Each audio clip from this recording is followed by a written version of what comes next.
Chief Minister and Vice President, and as he has already come to our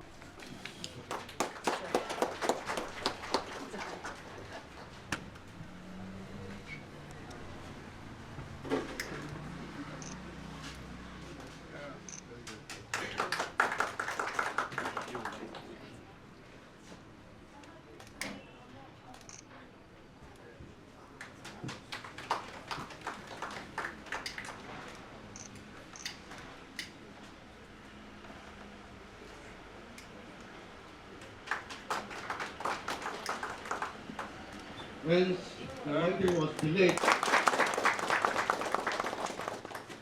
Thank you, sir. And now I would like to invite our General to remind you again and again. So hopefully this picture will remind you of your task for the society.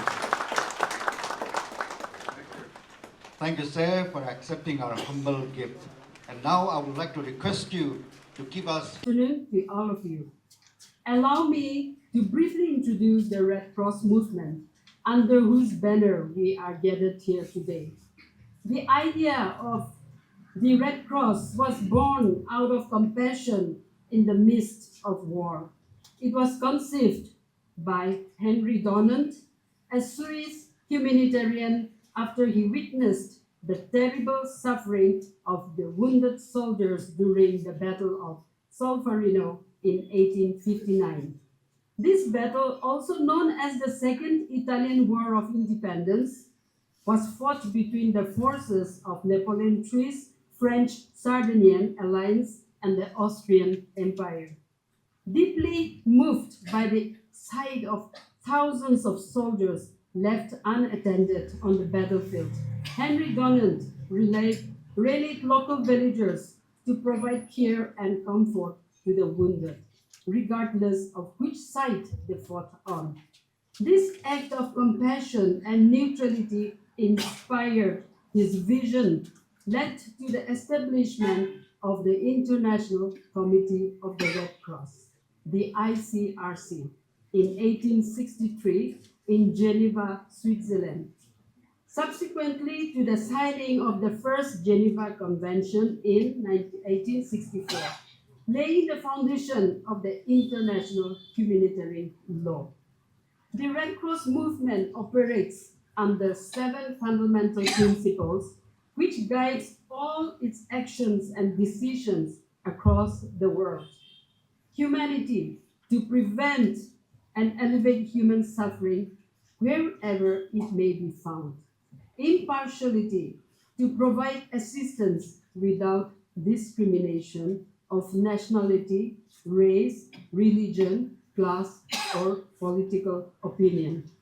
Neutrality, to refrain from taking sides in hostilities or engaging in controversies of a political, racial, religious, or ideological nature.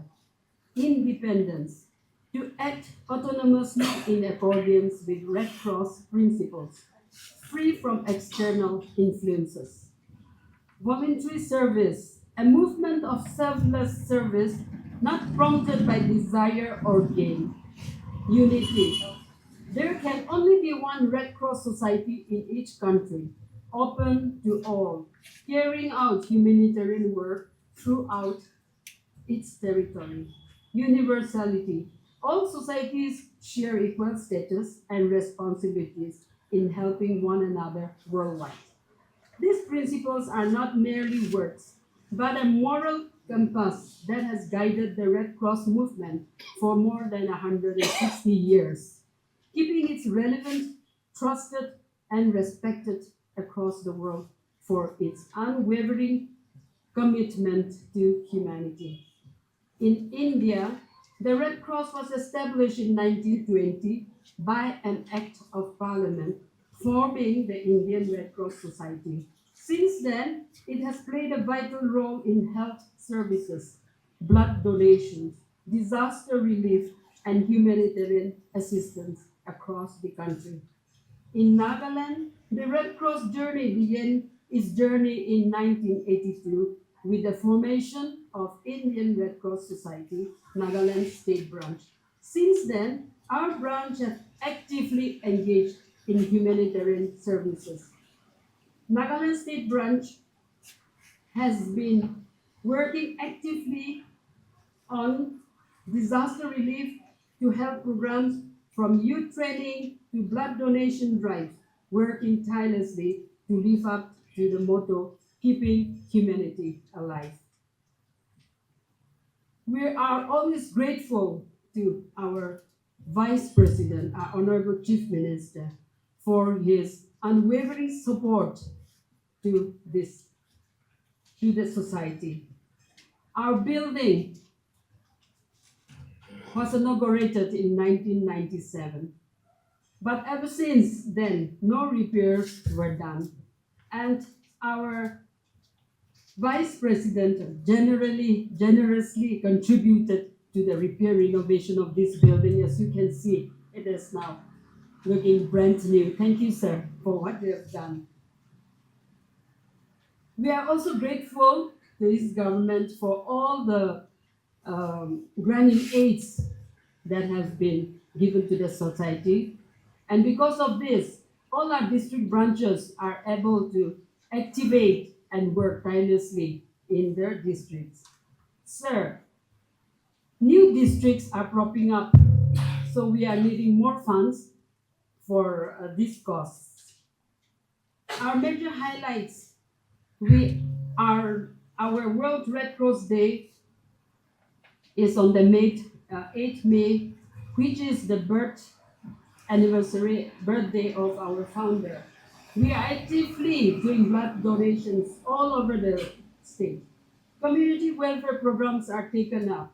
We are actively giving first aid and CPR trainings to all the districts. We are collaborating with the NSDMA, the Disaster Management Department, where we are doing community first responder in all the districts, and we are grateful to them for this. Well, I'm happy to address this 38th Annual General Meeting of Indian Red Cross Society, Nagaland State Branch. I extend my warm greetings to each and every one of you who has gathered here today in the spirit of service and humanity. At the very outset,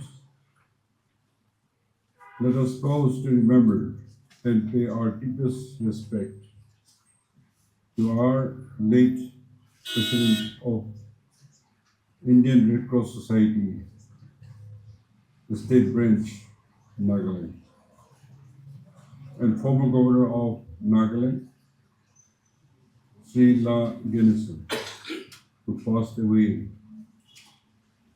on 15 August 2025. His guidance, compassion, and unwavering commitment to humanitarian service will always be remembered with deep respect and gratitude.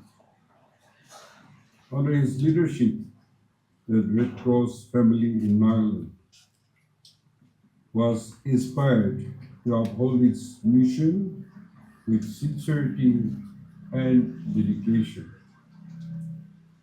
May his noble soul rest in eternal peace.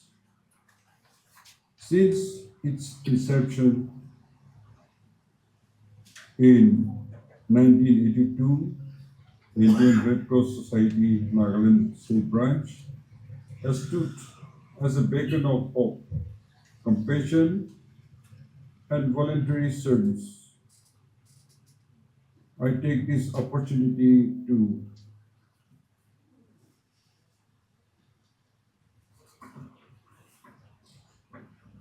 commend the General Secretary, Mrs.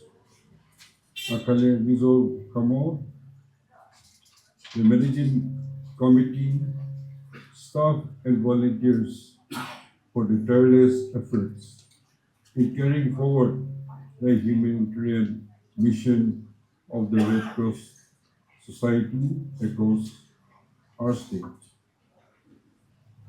The society has made commendable contribution in providing relief to the vulnerable, promoting health and hygiene, conducting blood donation drives, enhancing disaster response and preparedness, and extending humanitarian assistance even to the most remote corners of our state.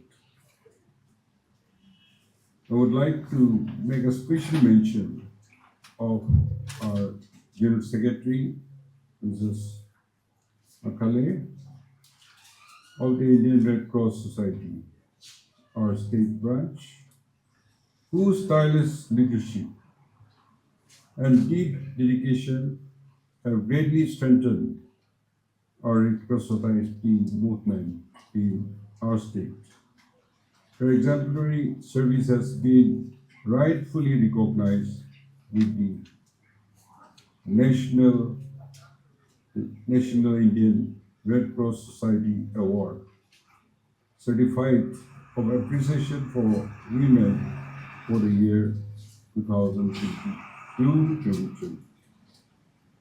This honor is not only a personal achievement, but also a testament to the collective spirit and efforts of Nagaland State Branch. We are all proud of her and grateful for her remarkable contributions to our society. The theme for the World Red Cross and the Red Crescent Day 2024, Keeping Humanity Alive, is profoundly relevant to the times we live in.